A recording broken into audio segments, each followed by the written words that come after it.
knew that some guy was Asian, like, I would eliminate them. Yeah, right? And, like, with you, I'm, like, almost, like, more attracted to you. Same. Do you feel like it's more than, like, just, like, a friendship attraction?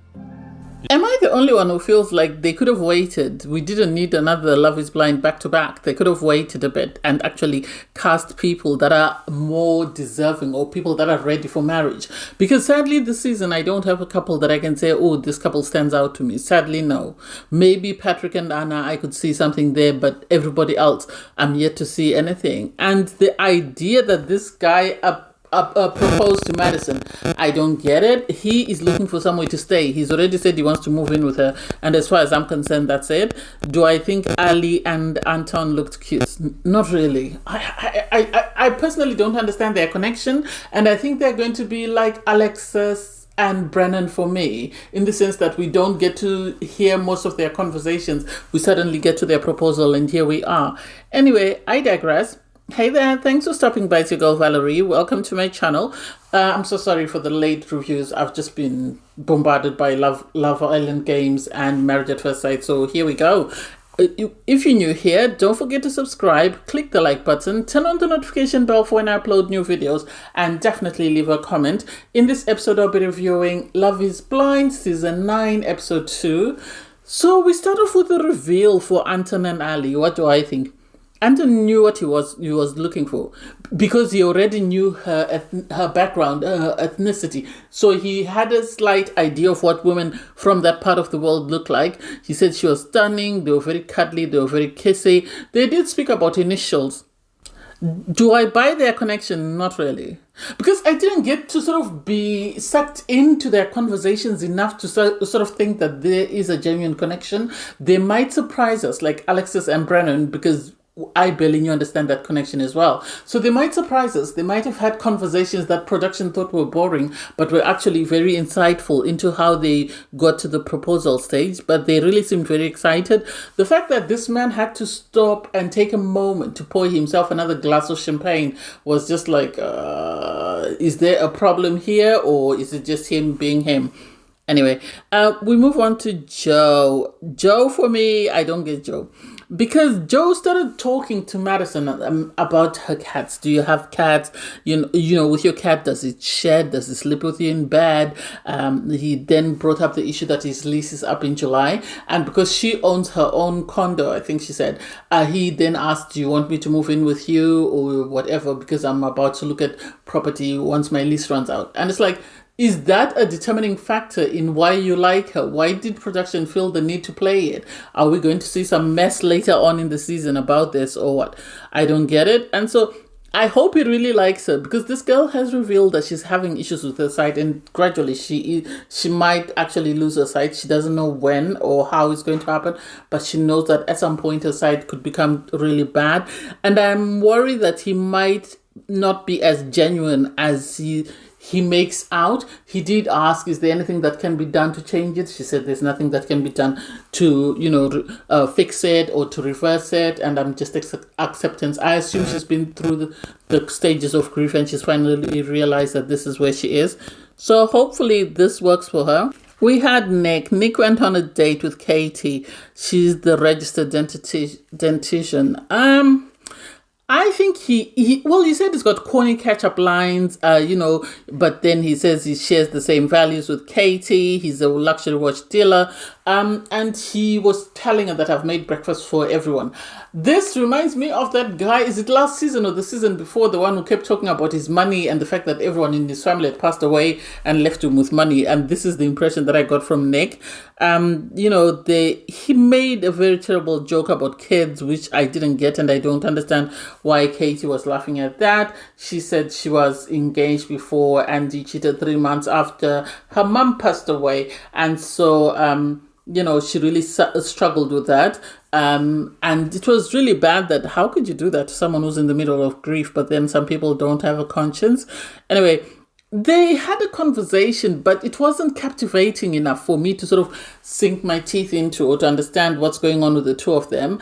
They said, they're each other's number one. Do I think so?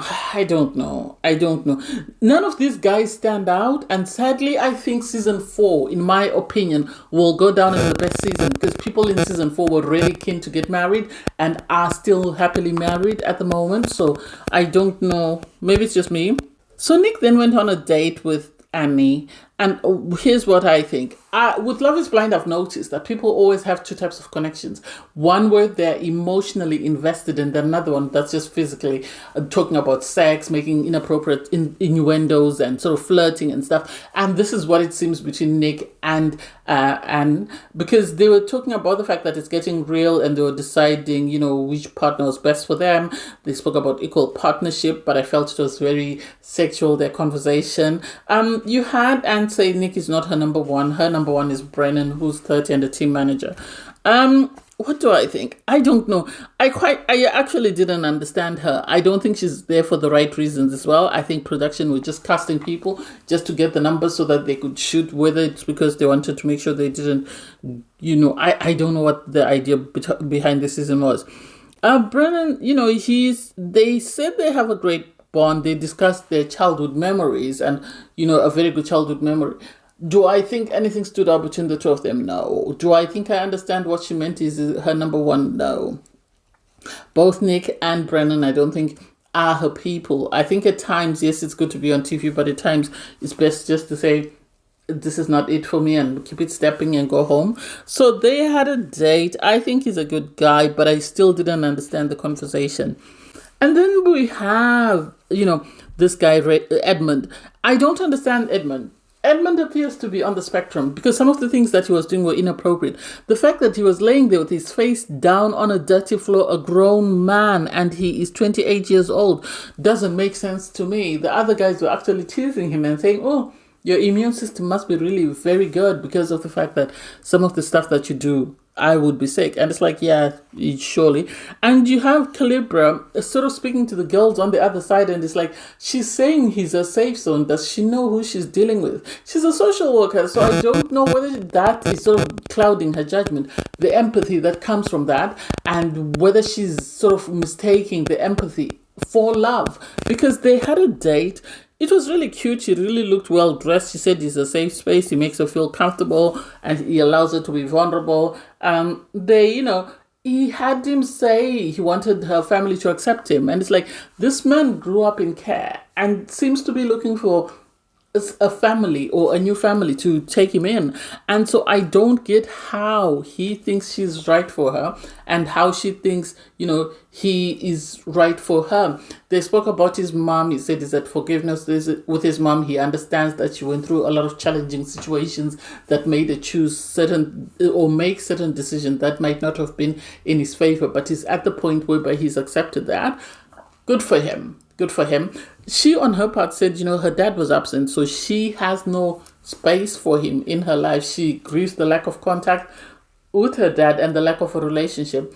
And it's like, it sounds like they're more trauma bonding than anything else. So I don't know whether they really have a connection or whether they're just liking or empathizing with who the other person is and how far they've come. That's the impression that I get.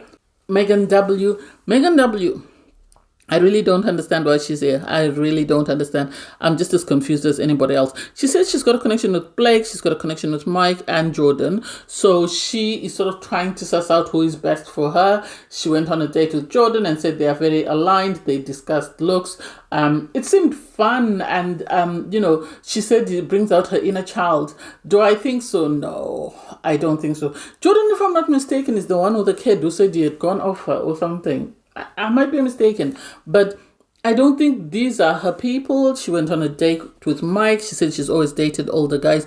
I think she likes the financial security that comes with Mike because she says, he makes me feel secure. He's composed, he's confident, and the fact that she loves his age. They spoke about sleep patterns and the fact that he normally sleeps on his couch or he'll sleep in his bed. Spoke about the type of beds that they have. And she was saying she can see an engagement with him. And it's like, I don't think so. I really don't think so. I think she can see an engagement with his pocket, but I don't think she can see an engagement with him as a person. So it will be interesting to see what happens there. She then went on a date with Blake where they spoke about weddings and the prices of weddings. And I don't know. They spoke about travel and, how to grow their connection. I don't know that Megan, her person, is in the pods. I think Megan just wants to be on TV, just to be on TV. And she wants to be as pompous about her wealth while she's on TV. Otherwise, nothing else stands out.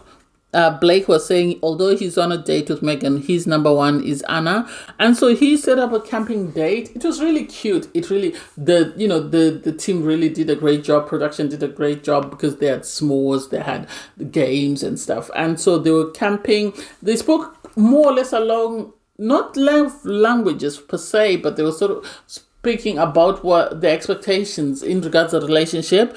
That they played a game, and Anna seemed really at peace, and she said she really likes him, but her number one was Patrick. I liked Patrick. I liked Patrick and Anna's first date, and so it's sad that Patrick was saying, he went on a date with Casey, and he was saying he really likes Casey. She checks all her boxes, and so you have them play a game and they discuss their ethnicity, their backgrounds. And he was saying he's really struggled because a lot of people don't understand him because of his cultural background or his ethnicity. And she wanted to know his ethnicity. I don't know why. I really don't know why. And I don't know why production allowed them to say this, because it took him some time before he sort of told her what his ethnic background, because he's of mixed heritage. And he said, I've always been told that Asian guys don't look great. She said in her family, it seems they date anyone and everyone. It seems one sibling dates only Asian people. Another sibling is dating someone from Mexico. Another sibling is dating someone who's half black. So she said their family is open. And I don't get why we are bringing this up. I really don't, because Love is Blind is supposed to be blind sort of conversation. So if we're starting to tell each other what we look like, this is going to be a Megan Fox situation where someone is going to be disappointed at first sight when they realize that the person they were chatting with doesn't look at all like what they were expecting. Patrick then went on a date with Anna. I loved it. They were sort of, she was mimicking him and he was mimicking her. They were very jokey and they were very flirty. Anna said, she's very close to her parents, but she hasn't told them that she's coming into the experiment because she doesn't know how they will accept that. He, on his part, Patrick understood it because he's of the same heritage, and so he knows some of the challenges that come with being part of the Asian community. So it was nice that with Anna, he could just be, because they both know that they're of Asian descent. Yes, she asked him where he's from, and eventually he revealed that he was half Chinese. I think he said half Cambodian, or I've forgotten the other half where he's from. So it was really cute. I thought they were going to get engaged. I thought they were set. I thought they were each other's person. So I was really excited for that. You had Joe have one final date with Madison, and they were sort of having a chat and sort of fantasizing their connection and, when we get engaged, blah, blah, blah. And then eventually he proposed and she accepted. She was giddy. She was excited. I really hope this man is serious, because if he plays her, it's really going to be bad karma for him, because how do you play someone who's about to lose her sight knowing that you really don't feel her that way? You then have Anna in the women's lounge crying, saying that Blake makes her feel safe. And normally in the real world, she would never have given a chance to someone like Patrick. But Patrick, is very aligned with her. And she feels like that could be her person, because they had actually told each other that you might be my person. And Patrick is in the guys' lounge. He's telling the guys that he's ready. He thinks Anna's ready as well. And so he goes on a date with her, only for the pod to be quiet and it's empty when the episode ends. So I don't know whether she left or not. I can't wait to see what happens in the next episode. I really hope she hasn't left, because they would have made a cute couple. Thanks guys for watching. Please don't forget to like, share, comment and subscribe. Click on the link in my video to watch my review from episode 1. Bye everyone.